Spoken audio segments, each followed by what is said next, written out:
যুগ পুরুষোত্তম পরম প্রেমময় শ্রী শ্রী ঠাকুর অনুকূল চন্দ্রের শ্রীচরণে আমার শতকোটি প্রণাম।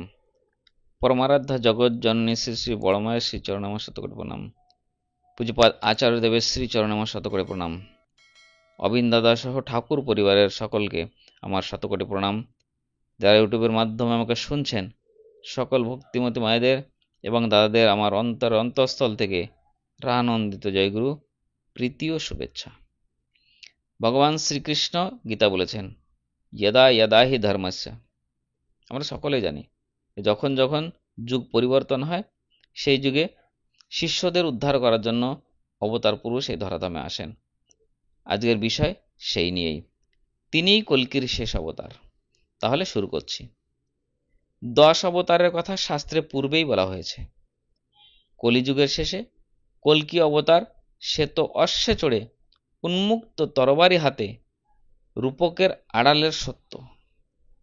পরম প্রেমময় শ্রী ঠাকুরের ঋত্বিকগণ তার সাদা ঘোড়া, যাদের উপর তিনি ভর করে জ্ঞানের তরবারি দিয়ে মানুষের অজ্ঞানতাকে ধ্বংস করে পুনরায় ধর্ম রাজ্য সংস্থাপিত করে চলেছেন।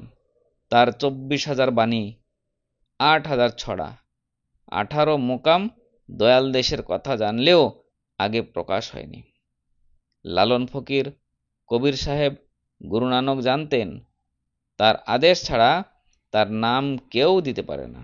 শ্রী গৌরাঙ্গ মহাপ্রভু শ্রী চৈতন্য চরিতামৃতে নিত্যানন্দকে ভাবস্থ হয়ে বলেছেন, এ নিমাই, শেষ নাম নয় রে নিতাই, আরো নাম আছে, এ নাম নিয়ে যায় সেই নামের কাছে, সেই নাম নেরে ভাই, এই নাম মিছে। শ্রী রামকৃষ্ণদেব দেহ রাখার পূর্বে বললেন, আমি পার্শ্বদের সব জ্ঞান দিয়ে গেলাম না, শিগগির আবার আসছি, ঈশান কোণে হুকা কল্কি হবে নিদর্শন। এবার যে লীলা হবে অতি চমৎকার, আমি না বুঝি জীব কোন ছাড়। শ্রী রামকৃষ্ণদেব শ্রী শ্রী মাকে হাতার শাখা সিঁদুর রাখতে বললেন। তখনকার ব্রাহ্মণ সমাজের চাপে মা গঙ্গার ঘাটে শাখা সিঁদুর খুলতে গেলেন।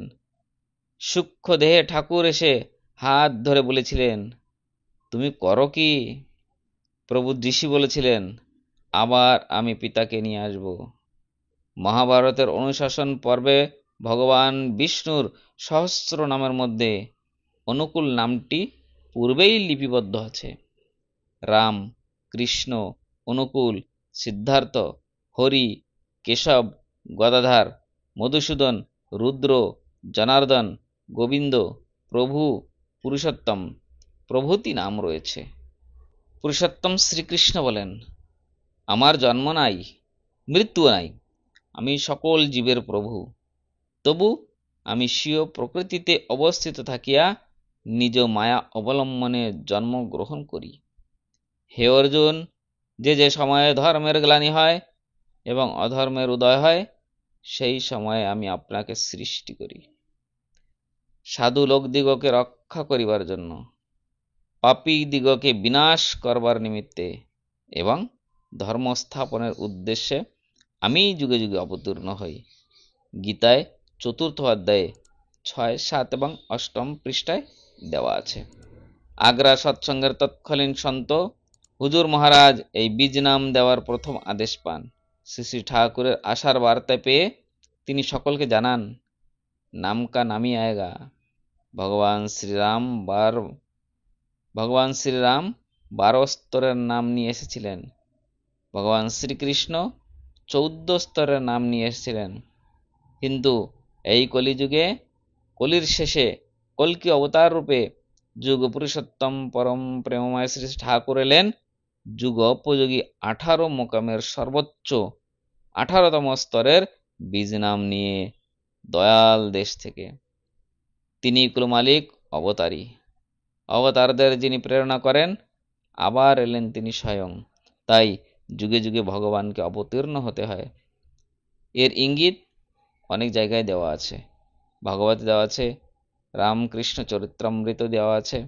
সব জায়গার তার প্রমাণ আছে যে কল্কির শেষে কলি অবতার রূপে কে আসবেন? পরম প্রেমময় শ্রী ঠাকুর অনুকূল চন্দ্র। তিনি এসছেন জীবের উদ্ধারের জন্য তিনি জন্ম নিয়েছেন এবং তিনি চান যে সবাই বেঁচে থাকুক, ভালো থাকুক, সুখে থাকুক, শান্তি থাকুক। তাই পরম প্রেমময় শ্রী ঠাকুর অনুকূলচন্দ্র যুগ হিসাবে এবার দিয়েছেন পঞ্চনীতি। যজন যজন ইষ্টভৃতি স্বস্তয়নি সদাচার। যারা পরম প্রেমময় শ্রী ঠাকুর দেওয়ার এই পঞ্চনীতি ঠিক ঠিক পালন করে চলে, পরম দয়াল প্রভু তিনি সব সময় তার সঙ্গে সঙ্গে চলেন, তার সঙ্গেই থাকেন, যেখানে থাকুক না কেন। সকাল সন্ধ্যা প্রার্থনা করতে বলেছেন শ্রী ঠাকুর। যে অবস্থায় আমরা আছি সেই অবস্থায় আমাদের প্রার্থনা শুরু করতে হবে যখনই সময় হয়ে যাবে। উষা নিশায় মন্ত্র সাধন চলায় ফেরায় জপ, যথাসময় ইষ্ট নির্দেশ মূর্ত করাই তপ। ইষ্ট নির্দেশ আমাদের যেটা যা করণীয়, আমাদের সৎসঙ্গীদের করণীয়, সেটা আমাদের করতেই হবে। সকালে প্রত্যুষ উঠে ইষ্টবৃদ্ধি করতে হবে, সকাল সন্ধ্যায় প্রার্থনা করতে হবে, যেভাবে আছি যেখানে আছি অনবরত কন্টিনিউ আমাদের নাম জপ করতে হবে। তাহলে আমরা ভালো থাকবো, সুখে থাকবো, শান্তিতে থাকবো, আমাদের দুঃখ স্পর্শ করতে পারবে না। আর জীবনে যদি কোনো সমস্যা আসে, দুঃখ আসে, পরম পিতাকে স্মরণ করলে তার নিমিষেই কোথায় চলে যায়, পালিয়ে যায়। তাহলে সবাই এই মানব জীবনে আমরা যেন মানব জীবনকে ধন্য করতে পারি, তার জন্য শ্রী ঠাকুর আমাদের যেভাবে চলতে বলেছেন, করতে বলেছেন, সেইভাবে করা এবং সেভাবে চলার চেষ্টা আমরা সকলেই প্রতিনিয়ত চেষ্টা করে যাব। আপনারা ভালো থাকুন, সুস্থ থাকুন। সবার মঙ্গল প্রার্থনা পরম প্রেমময় শ্রী ঠাকুর অনুকূলচন্দ্রের শ্রীচরণে জানিয়ে আজকের ইষ্ট প্রসঙ্গ এখানেই সমাপ্ত করছি। আবার দেখা হবে আর একটা সুন্দর ভিডিওর মাধ্যমে। তাহলে চ্যানেলটি সাবস্ক্রাইব করবেন এবং শেয়ার করবেন। জয় গুরু, বন্দে পুরুষোত্তম।